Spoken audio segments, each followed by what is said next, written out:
Let's get right into it. We have this funny little habit of thinking we're the smartest people who ever lived. We've got smartphones that can order a pizza while showing us cat videos from another continent. We've got cars that practically drive themselves, and we have the collected knowledge of all human history just floating around in the air. We're at the top of the timeline, the peak of the mountain, right? Well, that's a nice story we tell ourselves. But the truth is a little more humbling and a lot more bizarre. History isn't a straight line of progress. It's full of peaks, valleys, and forgotten highways where entire civilizations took a technological exit ramp and then promptly lost the map. There are artifacts and inventions from the ancient world that are so advanced, so out of place, that for decades we couldn't even figure out what they were, let alone how they were made. These aren't just curiosities, they're pieces of evidence. Evidence that our ancestors weren't just a bunch of superstitious farmers waiting for the Renaissance to show up. In some cases, they were solving problems we still struggle with today, using technologies we then promptly forgot for 2,000 years. So today, we're taking a hammer to our own ego and counting down the lost technologies that prove the past was way, way smarter than we think. In the year 1900, a group of Greek sponge divers got caught in a storm and took shelter near the island of Antikythera. When the storm passed, they decided to dive, and what they found was an ancient Roman shipwreck, a treasure trove from the time of Julius Caesar. They hauled up statues, jewelry, pottery, and a greenish, corroded, rock-like lump of bronze about the size of a large book. For months, it just sat in the National Archaeological Museum in Athens, completely ignored. It was ugly. It was unassuming, until one day it cracked open, and inside were gears. Dozens of tiny, impossibly precise, interlocking gears. This was, to put it mildly, insane. Nothing like this was supposed to exist in the 1st century BC. The level of intricate clockwork seen inside this lump wasn't believed to have been invented for another 1,400 years, with the great astronomical clocks of medieval Europe. For decades, historians were baffled. They assumed it had to be a clock, but its complexity was just wrong. It was like finding a combustion engine in a pharaoh's tomb. It took another 75 years, with the invention of X-ray and gamma-ray scanning technology, for scientists to finally peer inside the corroded mess and understand what the Antikythera mechanism actually was. It wasn't a simple clock. It was an analog computer, a sophisticated, portable, geared model of the entire cosmos.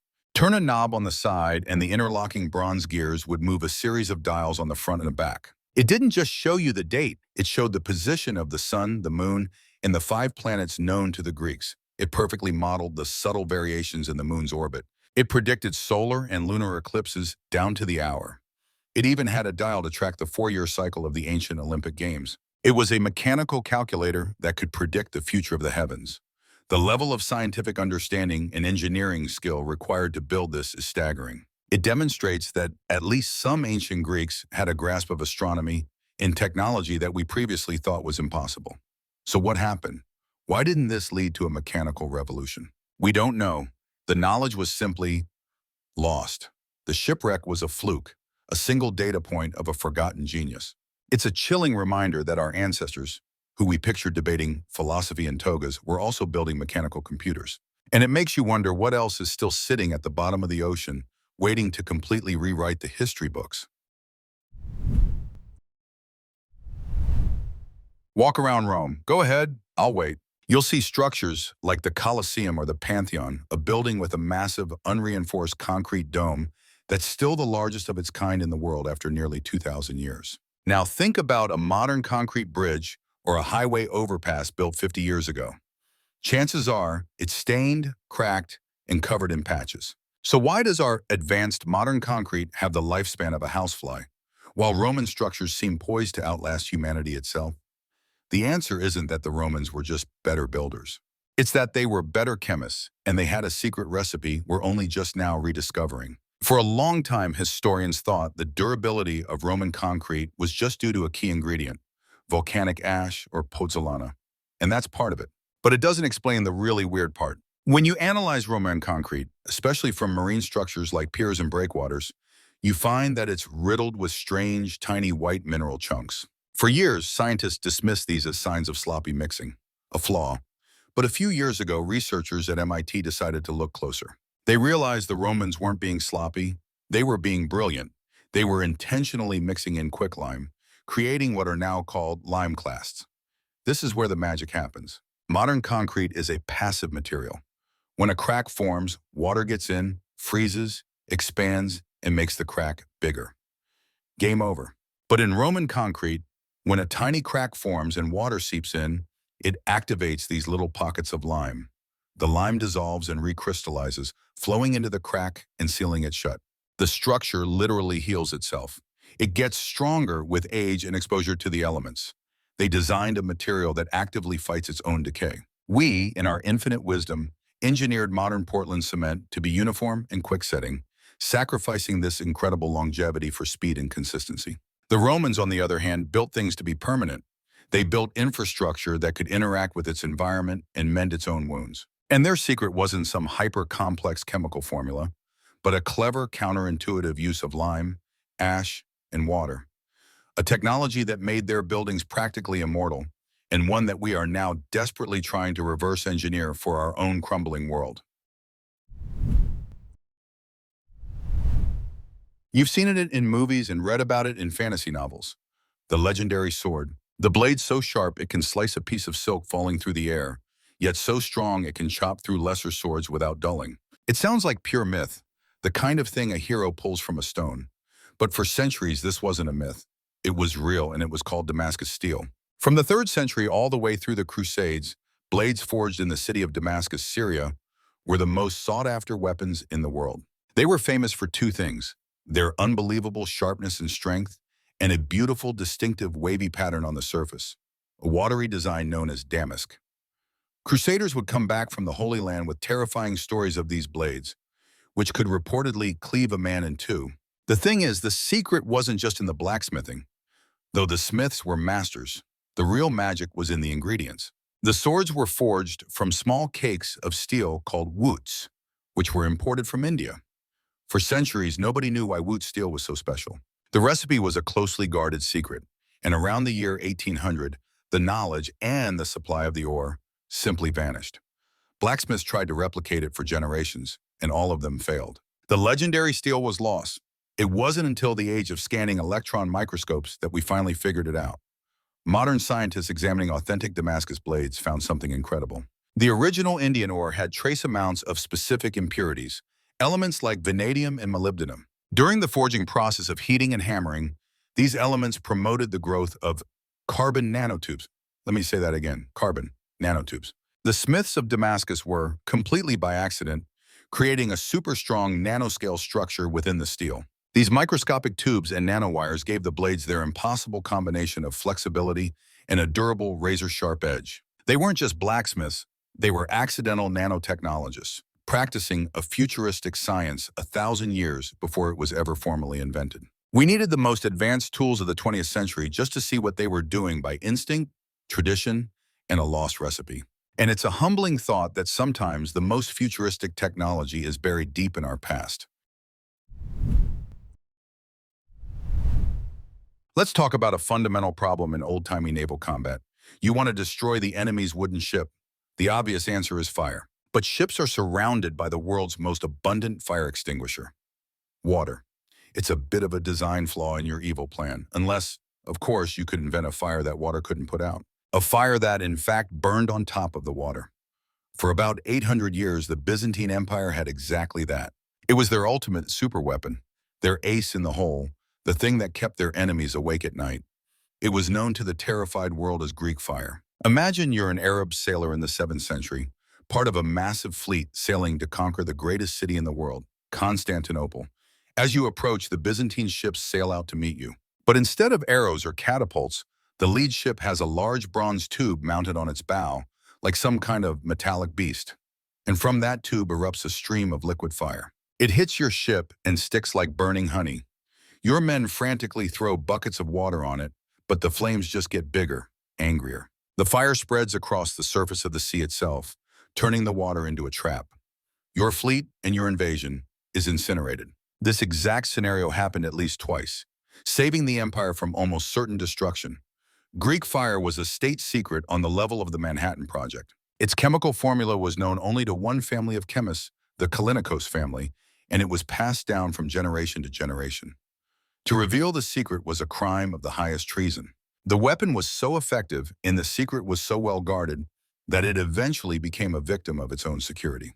The family line died out, and the recipe for Greek fire died with them. To this day, we still don't know for sure what it was. Historians and chemists have been arguing for centuries.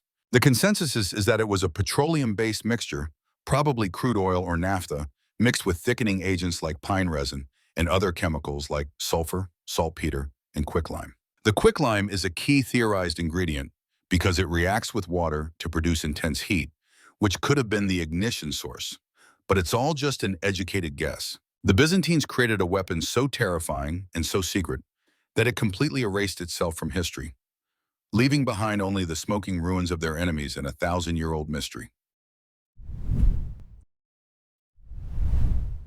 What does it take to make a battery? You're probably thinking some lithium, maybe a bit of cobalt, a clean room, and a whole lot of advanced industrial chemistry. What if I told you all you really needed was a clay pot, a copper tube, and an iron rod? Because in 1936, just outside of Baghdad, we found exactly that. Archaeologists digging through artifacts from the Parthian period, around 200 BC, kept finding these unassuming 5-inch tall terracotta jars. They were nothing special on the outside. But inside, each one contained a cylinder made of a rolled-up sheet of copper. Sealed inside that copper cylinder, held in place by an asphalt plug at the top, was a single iron rod that showed signs of being corroded by some kind of acid. An Austrian archaeologist named Wilhelm Koenig was the first to look at this strange little assembly and have his brain short-circuit. He realized this wasn't just a pot.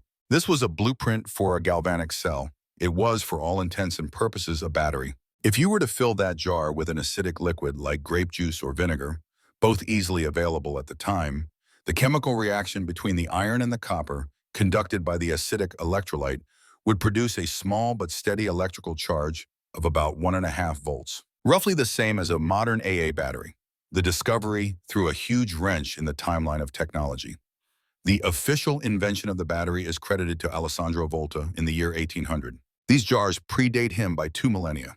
The immediate burning question is, what were they using them for? And that's where history goes quiet and the conspiracy theories begin. One leading theory is that they were used for electroplating, a process called gilding, where you use an electrical current to deposit a thin layer of a precious metal, like gold, onto a cheaper base metal, like silver. Another more fringe theory suggests a medical or religious use.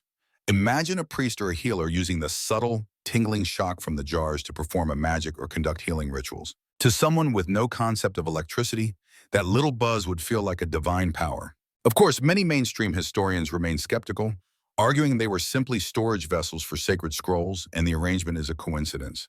But it's a mighty specific coincidence. The fact remains, whether they knew the science behind it or not, the people of ancient Mesopotamia built a device that works. They may have stumbled upon the secret of electricity only for the world to unplug itself and forget the entire concept for the next 2,000 years. Picture a Viking. You probably see a huge bearded guy in a horned helmet, which they didn't actually wear, by the way, sailing through a storm to raid a village. We think of them as warriors, but more than that, they were arguably the greatest open ocean navigators of their era. They crossed the brutal, unforgiving North Atlantic to settle Iceland and Greenland. They landed in North America 500 years before Columbus even thought about it. And they did all of this without a magnetic compass. The compass wouldn't be common in Europe for centuries. So how did they do it? How did they find their way when the Sunman, their primary guide, was completely swallowed by the thick, gray, perpetual cloud cover of the North Sea? For centuries, the answer was hidden in their own epic poems, the sagas. The story spoke of a magical tool, the Solarstein, or sunstone, a special crystal that, when held up to the sky, could reveal the position of the sun even on the cloudiest of days. For a long time, historians and scientists dismissed this as pure folklore, a magical glowing rock from a myth. It just sounded too much like fantasy, but it turns out the fantasy was real. Modern scientists now believe the legendary sunstone was a crystal of Iceland spar, a transparent form of calcite that's common in Scandinavia. This crystal has an incredible property called birefringence. What that means is that the crystal splits a single ray of light into two. Because of the way sunlight polarizes as it passes through the atmosphere, if you hold an Iceland spar up to a cloudy sky and rotate it, you can find a single point where the two rays of light merge back into one. And that point is the exact direction of the hidden sun. The Vikings, with absolutely no modern knowledge of polarized light physics, had discovered a natural loophole in the weather. They found a rock that could see the sun when their own eyes couldn't. This isn't just a theory anymore. In 2013, a piece of Iceland spar was recovered from the 16th century shipwreck of an English ship, found right alongside the ship's other navigational tools like dividers and a sundial. It was proof that these crystals were, in fact, kept on board as legitimate navigational instruments. The Vikings weren't just blindly sailing into the gray. They had a crystal compass that allowed them to cheat the sky. We think of branding as a modern obsession. The swoosh on a shoe, the fruit on a phone. It's a mark of quality and status. But what if I told you one of the most powerful, high-performance brands of the 9th century wasn't on a chariot or a tunic, but forged directly into the steel of a sword? Meet the Ulfbert. Scattered across Europe, from Iceland to Russia, archaeologists have found around 170 of these Viking-age swords. They are all, without fail, inscribed with the name Plusvulfbergfust. We don't know if this was a single mastersmith or, more likely, a workshop. But we do know this. An Ulfbert sword was the Viking equivalent of a supercar. It was a status symbol and a terrifyingly effective weapon, and for centuries no one understood why. That is, until modern metallurgists got their hands on one. They analyzed the blade, and what they found made absolutely no sense for the time period. To make good steel, you have to heat iron ore to an extremely high temperature, around 3,000 degrees Fahrenheit, to liquefy it and allow the impurities called slag to separate out. Viking-age European forges couldn't get nearly that hot. Most swords from the era are what's known as slag-rich, which makes them brittle. The Ulfbert blades, however, were made of crucible steel. This steel had an incredibly high carbon content and almost no slag, giving it a combination of strength and flexibility that was unheard of. It was a material so pure and advanced that European smiths wouldn't be able to consistently produce anything of similar quality for another 800 years, until the Industrial Revolution. So how did they do it? Were Viking smiths secretly in possession of futuristic blast furnaces? The answer is even more interesting. They probably didn't make the steel at all. The leading theory is that the Vikings, who were master traders as well as raiders, were importing the raw crucible steel ingots through their vast trade networks. These routes stretched down the rivers of Russia all the way to the Middle East, connecting the Norsemen with the advanced steel production of Persia and Central Asia. The Ulfbert brand wasn't just a mark of a good blacksmith. It was a mark of one who had access to the finest imported materials. It was a product of 9th century globalization, a lethal artifact forged at the crossroads of cultures, proving the Dark Ages were anything but. And now for the big one, the final boss of ancient mysteries, the question that has launched a million documentaries, books, and late-night arguments. How in the name of Ra did they build the Great Pyramid of Giza? Let's just quickly review the stats, because they are genuinely absurd. The pyramid is made of roughly 2.3 million stone blocks, most weighing about 2.5 tons, with some granite blocks deep inside weighing up to 80 tons. For reference, a modern SUV weighs about 2.5 tons. So this is a monument made of 2 million cars, including a few dozen semi-trucks, all stacked 480 feet high. They did this with a precision that would make a modern engineer weep, aligning it almost perfectly to the cardinal directions. And they did it all, supposedly, with copper chisels, wooden sleds, and a whole lot of rope. For years, the textbook answer was ramps. They just built enormous ramps and pushed the stones up. But the physics of that is a nightmare. A single ramp leading to the top of the pyramid would have to be over a mile long and would contain more material than the pyramid itself. So what really happened? The most compelling modern theory suggests the Egyptians were far more clever than that. A French architect named Jean-Pierre Houdin has spent his life arguing that they used an internal ramp. The idea is that they built a short, straight, external ramp for the bottom third of the pyramid. Then they constructed a corkscrewing tunnel ramp just inside the pyramid's outer walls to haul the remaining blocks all the way to the top. It's an elegant solution that requires far less material. And the best part? It's testable. In the 1980s, a French survey team did a microgravimetry scan of the pyramid and found a mysterious, spiral-shaped void, a low-density anomaly snaking its way up the monument, right where Houdin's internal ramp should be. The final truth is, we still don't have definitive proof. The pyramid holds its secrets close, but it's a monument not just to a pharaoh, but to a lost science of project management. The Egyptians, without computers or cranes, solved an engineering and logistics problem of such colossal scale that it still baffles us today. They left behind a 4,500-year-old riddle written in 2 million blocks of stone, the ultimate proof that the knowledge of the past was anything but primitive. And that's our list. If you want to keep feeding your algorithm with more of this delightful nonsense, you know the drill. That subscribe button isn't going to click itself.